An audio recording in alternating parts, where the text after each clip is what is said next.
Salut! Astăzi învățăm câteva variante alternative de a cânta acordul de La bemol major sau Sol diez major.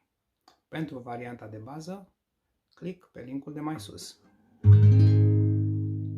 Așadar, în afară de această variantă standard, vă mai arăt câteva variante ale acestui acord.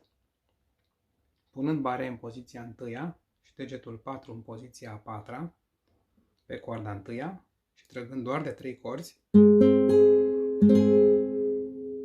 avem o variantă simplificată a acordului de La bemol major.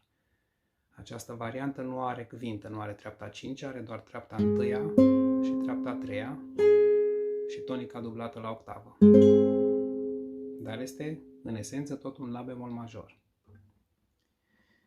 O altă variantă, punem degetul 1 în poziția a 6-a, degetul 2 o mică extensie, poziția 8-a, degetul 3 tot poziția 8-a pe coarda 1-a, degetul 4 poziția 9-a pe coarda 2-a.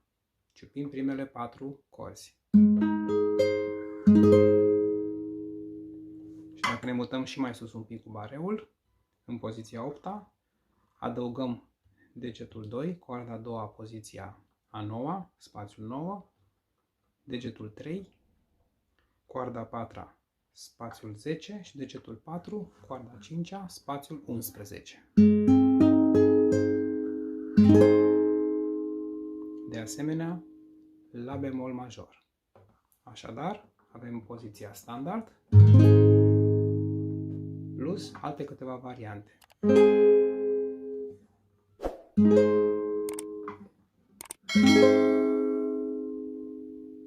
La bemol major.